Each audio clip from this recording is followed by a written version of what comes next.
Grace and peace. I'm Brian Musser, the Baptist Campus Minister at Drexel University, and this is Peace and Power Christian Fellowship, the peace of Jesus Christ to change our lives, and the power of the Holy Spirit to change the world. We are finishing our series on the book of Acts, putting the kingdom on the map. We have been journeying through the first 12 chapters of the book of Acts, and this is the 10th lesson and the second video of the 10th lesson. The 10th lesson is looking at moving forward, how the gospel is still moving forward. We're going to be examining Acts chapter 11, verse 19 through chapter 12, verse 25. And we're looking at the idea for the series of videos is the hope for the church lies in the returning King Jesus and his coming kingdom. In the second video of the week, we're talking about from the apostles to the missionaries, how we see a leadership transition happening in the church. And we referenced that a little bit in the previous one. We're seeing folks like Stephen and Philip and Paul and Barnabas starting to take over leadership roles, and not necessarily the 12 apostles. This one, due to persecution, will highlight that fact very much, that the church will continue even as the apostles, the 12 apostles, start either being killed or having to fade into the background. We'll see that both with the case of James and Peter. The Holy Spirit's presence in every Christian makes every follower of Jesus Christ a minister and missionary. That's going to be the highlight. That's the main idea of this lesson. In the previous lesson, we saw that any church and every church can be a mission-sending movement. But here we see every individual Christian can be a minister and a missionary, as we see that it's not just our leadership, it's not just our clergy, it's just not the apostles, but it's all of us. Let's look at the text. We'll be concentrating on Acts chapter 12, verses 1 through 19 specifically in this video. Verse 1, it was about this time that King Herod had arrested some who belonged to the church, intending to persecute them. He had James, the brother of John, put to death with the sword. When he saw that this met with approval among the Jews, he proceeded to seize Peter also. This happened during the festival of unleavened bread. After arresting him, he put him in prison, handing him over to be guarded by 4 squads of 4 soldiers each. Herod intended to bring him out for public trial after the Passover. So Peter was kept in prison, but the church was earnestly praying to God for him. The night before Herod was to bring him on trial, Peter was sleeping between 2 soldiers, bound with 2 chains, and the sentries stood guard at the entrance. Suddenly an angel of the Lord appeared, and a light shone in the cell. He struck Peter on the side and woke him up. "Quick, get up," he said, and the chains fell off Peter's wrists. Then the angel said to him, "Put on your clothes and sandals," and Peter did so. "Wrap your cloak around you and follow me," the angel told him. Peter followed him out of prison, but he had no idea that what the angel was doing was really happening. He thought he was seeing a vision. They passed the first and second guards and came to the iron gate leading to the city. It opened for him by itself, and they went through it. When they walked the length of one street, suddenly the angel left him. Then Peter came to himself and said, "Now I know without a doubt that the Lord has sent an angel and rescued me from Herod's clutches and from everything the Jewish people were hoping would happen." When this had dawned on him, he went to the house of Mary, the mother of John, also called Mark, where many people had gathered and were praying. Peter knocked at the outer entrance, and the servant named Rhoda came to answer the door. When she recognized Peter's voice, she was so overjoyed she ran back without opening it and exclaimed, "Peter's at the door." "You're out of your mind," they told her. When she kept insisting that it was so, they said it must be his angel. But Peter kept on knocking, and when they opened the door and saw him, they were astonished. Peter motioned with his hand for them to be quiet and described how the Lord has brought him out of the prison. "Tell James and the other brothers and sisters about this," he said, and then he left for another place. In the morning, there was no small commotion among the soldiers as to what had become of Peter. After Herod had a thorough search made for him and did not find him, he cross-examined the guards and ordered that they be executed. So kind of an extended passage, 19 verses, but I mean, you can feel that there's some, and this is a good story. This is kind of fun. There's some little twists There's some plot points. There's some, actually, I think, humor involved in this story, and it just kind of is a fun narrative, even though it's dealing with the idea of Christian persecution and martyrdom and being imprisoned for the faith. So looking at this persecution here, we have seen, and we have kind of mentioned this before, kind of an escalation of persecution. In Acts 4:1-3, Peter and John were arrested and questioned before the Sanhedrin after healing a lame man, but other than being arrested and questioned, not much had happened to them. Acts chapter 5 is different, though. The apostles were arrested and tried, which was different than the questioning before the Sanhedrin. They receive a flogging as punishment, so they're actually beaten. And then Acts chapter 6-7, Stephen is dragged in front of the Sanhedrin violently and stoned as a result of the proceedings that happened there. Acts 8, Paul, just on the tail end of Stephen's stoning, scatters the church of Jerusalem, except the apostles it mentions, and drags off men and women to prison. Acts 9, it continues, but Paul moves from just Jerusalem and goes to Damascus to bring men and women back to Jerusalem as prisoners. In the end of that, Paul's conversion, Paul is threatened with murder and escapes that from Damascus and escapes that threat. And then 9:31, it mentions that because Paul was converted to Christianity, the church had a time of relative peace.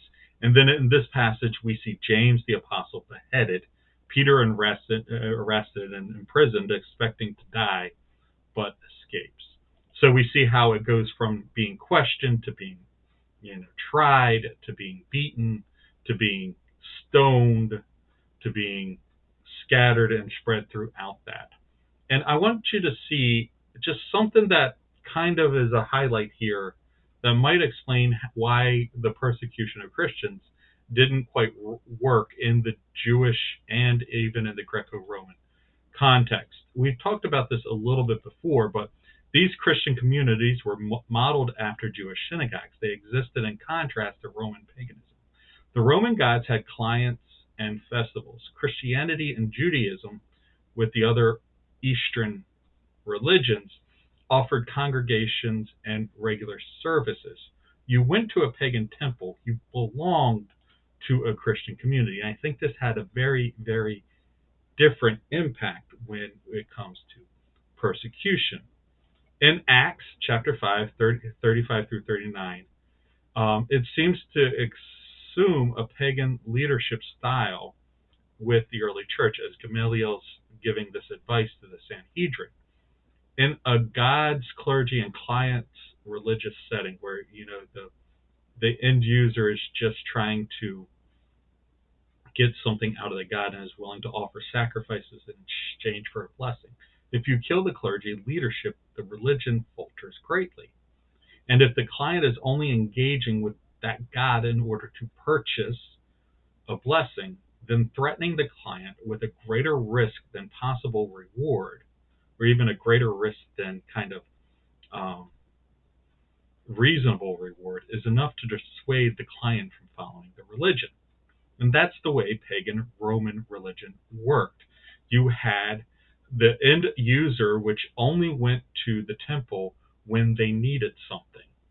And the priests were always there, but the congregant or the client or the follower, the adherent, wasn't there very often, just when there was a need. And they would bring a sacrifice, give something to the God and expect something in return. It was a very consumer-oriented mentality.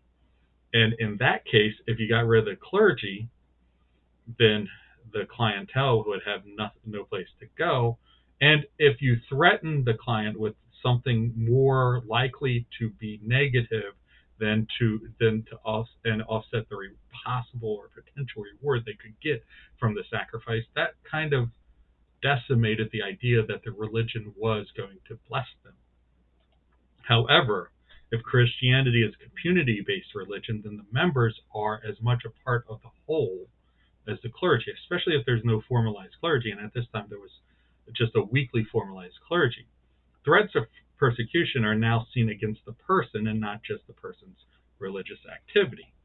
So if you're threatening to persecute me because I go to XYZ temple, and that's just something I do when I need something, then I can just stop going and the persecution won't happen.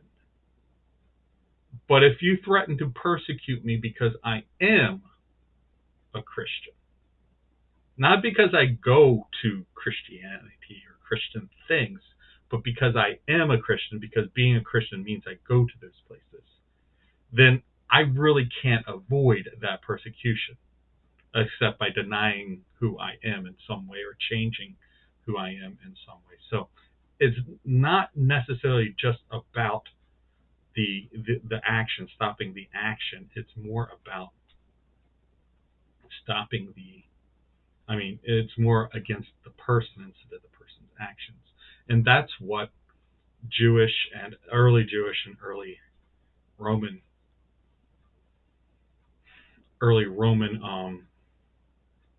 persecution didn't quite understand. They weren't just going to stop them from going to temple. They were trying. It was just a different mindset than what they were used to. Now we also see in this passage a quick introduction of Mark, and as always, Luke introduces the character before he becomes more prominent, and later this is like Stephen and Philip and Paul in Acts 7. Eusebius has some interesting things to say about, and we talked about this a little bit last week with Peter's speech in chapter 10, and this is the quote from Eusebius. And after the departure of these, Mark, the disciple and interpreter of Peter, himself also handed down to us in writing what was preached by Peter. So we're seeing how Eusebius is one of the person, and this is a quote that Eusebius is quoting somebody else, but this is the idea that where it is that this Mark, this John Mark, this one that Luke's introducing, and we'll be talking about later on in several other places, has been known as tradition that his gospel was based on Peter's sermons, and and that's how we kind of connect him there from this John Mark. This John Mark in Acts becomes a prominent figure moving forward in Christianity. So some questions to think about. How does Luke intentionally make this story human and at times even comical? Thinking about the time Peter didn't understand that he was actually being rescued. He thought he was just dreaming it. And the Rhoda didn't open the door for Peter. There was a whole argument with Peter just standing outside knocking, whether or not he was going to be let in. Those two things were funny, how the gates of the prison open up for him easily, but the door of the prayer room is shut because of confusion. Why do you think he chooses to write these parts into this narrative? What's going on? I think, and this is just kind of my answer, is the comedy is there to balance out the severity of James actually being beheaded, and it was just trying to make this really dark story about actually one of the apostles dying, being a little bit lighter and being a little bit more human. Why does Luke intentionally link James's martyrdom with Peter's deliverance? Why did an angel save Peter and not James? Those are huge questions. I think Luke links those two stories for us to actually ask those questions, because sometimes persecution happens and we die, and sometimes persecution happens and we're rescued. And trying to figure out how those two interact with each other is an important Christian question. Why was the early Jewish and Roman persecution of the leadership of the church effective? And we talked a little bit about that and things like that. And I think they didn't understand how Christianity, the congregants of Christianity, it was a community that identified with Christianity as part of who they are and not just something they did. As always, there are 3 ways to join this conversation in person Sunday nights at 5 p.m.